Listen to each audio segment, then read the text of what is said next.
எங்கள் மகளின் மன விஷயமாக தீவிரமாக ஆலோசித்துக் கொண்டிருக்கிறோம் குருதேவா. எல்லாம் நல்லபடியாகவே நடக்கும் ஆகாசராஜா. தங்கள் ஆசீர்வாதம் குருதேவா. வாழ்க மகாராஜா. தங்களை சந்திப்பதற்காக தாய் வகுலாதேவி வந்திருக்கின்றார்கள். உள்ளே அனுப்பு.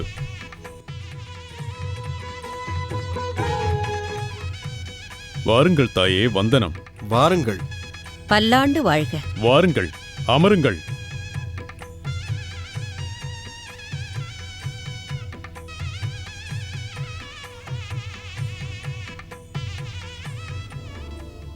தங்கள் வருகையால் என் இல்லம் புனிதமடைந்தது. தாங்கள் வந்த காரணத்தை சொல்லுங்கள் தாயே.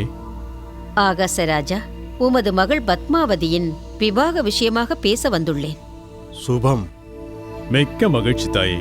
நீலமேக சியாமளன், எல்லோரும் வணங்கக்கூடியவன், சகல லோகத்தையும் காத்து ரட்சிப்பவன், அந்த ஸ்ரீ மகாவிஷ்ணுவின் அம்சமாக அவதரித்திருப்பவன் ஸ்ரீனிவாசன் தற்போது என் மகனாக என் ஆசிரமத்தில் இருக்கிறான். அந்த ஸ்ரீனிவாசனுக்கு உன் மகளை கொடுத்து விவாக முடிப்பாயாக. உங்களுக்கு நல்லதே நடக்கும். உங்கள் பெருமை இந்த உலகம் உள்ளவரை நிலைத்திருக்கும். தங்கள் வார்த்தையை சிறமேற்கொள்கிறேன் தாயே. ஆகாசராஜா, அதிர்ஷ்டம் உன்பக்கம் ஐயா. உலக ரட்சகன் ஸ்ரீனிவாசன் உனக்கு மருமகனாவது முன் ஜென்மத்தில் நீ செய்த புண்ணியம். இனி ஆலோசிக்க ஒன்றுமில்லை. தாய் வகுலாதேவியின் விருப்பத்தை நிறைவேற்றுங்கள். சகல செல்வங்களும் சகல தெய்வங்களின் ஆசீர்வாதமும் பெற்று உன் மகளின் திருமணத்தை நடத்து ஆகாசராஜா. குருதேவா, வாக்கு எனக்கு வேத வாக்கு. நல்ல முகூர்த்தம் பார்த்து ஸ்ரீனிவாசனை அழைக்கும் பொறுப்பை தாங்களே ஏற்க வேண்டுமென உங்களை வணங்கி கேட்டுக்கொள்கிறேன். அதை என் பாக்கியமாக கருதுகிறேன்.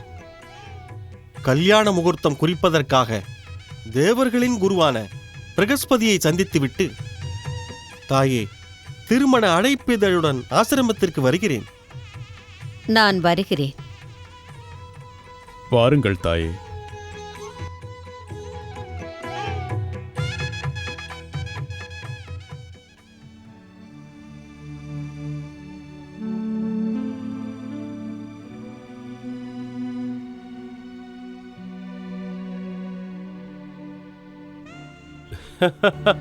நமோ சீனிவாசா, நமோ நமக.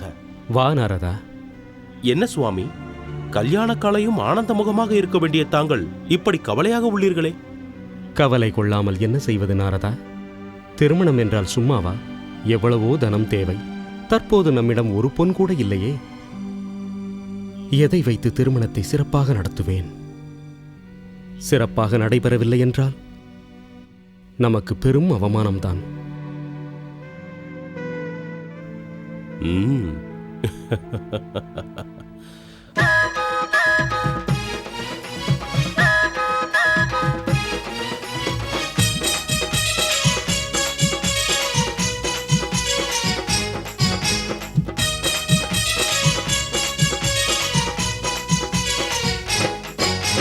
பெருமகிழ்ச்சி கொண்டாயா கோபாலா, கடனை வாங்கி மனம் செய்வாயா? கடனை வாங்கி மனம் செய்வோமா? விஷ்ணையா, நல்ல பேரை வாங்கிக் கொள்வோமா? ஏழேழு லோகத்திலும் எவரும் செய்யா வண்ணம் வேடிக்கையாய் மனம் செய்வோமா? வெங்கடேசா. பெருமகிழ்ச்சி கொண்டாயா கோபாலா, கடனை வாங்கி மனம் செய்வாயா? கடனை வாங்கி மனம் செய்வோமா? விஷ்ணையா, நல்ல பேரை வாங்கிக் கொள்வோமா?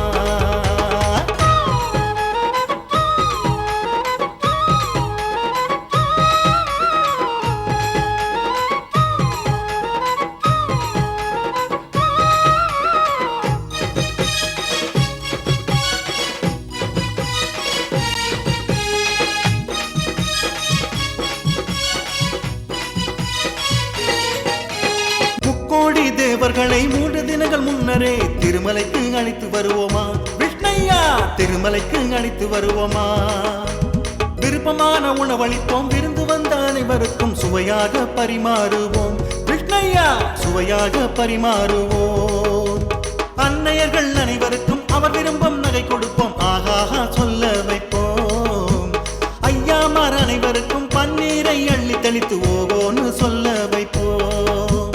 ஐயா, நீ கல்யாண கலையுடனே வரும்போது ஊரெல்லாம் ஆனந்தமே. வாங்கி மனம் செய்வோமா விஷ்ணையா நல்ல பேரை வாங்கிக் கொள்வோமா ஐயா கடனை வாங்கி மனம் செய்வோமா விஷ்ணையா நல்ல பேரை வாங்கிக் கொள்வோமா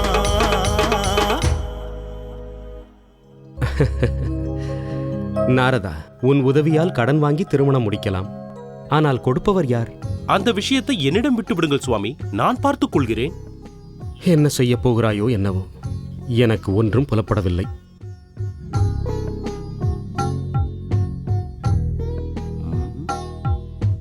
ஆ, கடன் கிடைத்து விட்டது சுவாமி.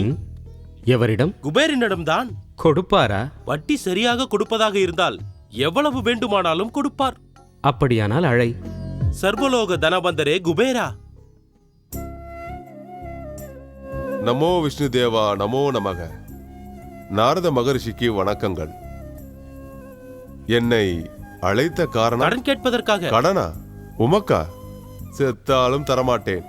அப்படி என்றாலும் பணம் உமக்கதற்கு? ஒருவேளை தந்தாலும் வட்டியை விடும் அசலையாவது திரும்ப பெற முடியும் என்ற நம்பிக்கை எனக்கில்லை. நாராயண நாராயண, இப்படி தவறாக நினைத்து விட்டாயே குபேரா. கடன் எனக்கில்லை ஐயா, இந்த சீனிவாசனுக்கு. விரைவில் இவரது விவாகம் ஆகாசராஜாவின் மகள் பத்மாவதியுடன் நடக்க இருக்கிறது. அதற்காகத்தான். தருகிறேன். சந்தோஷம். ஆனால் வட்டி மட்டும் தவறாமல் கொடுக்க வேண்டும், சரியா? சுவாமி சீனிவாசா, சரி என்று சொல்லுங்கள். அப்படியே. கடன் பத்திரத்தில் நீர்தான் சாட்சி கையொப்பம் இட வேண்டும். ஆ? அப்படி என்றால் தருகிறேன். ஆ, சீனிவாசனையே நம்பவில்லையா? பண விஷயத்தில் எனக்கு எல்லோரும் ஒன்றுதான். சரி குபேரா.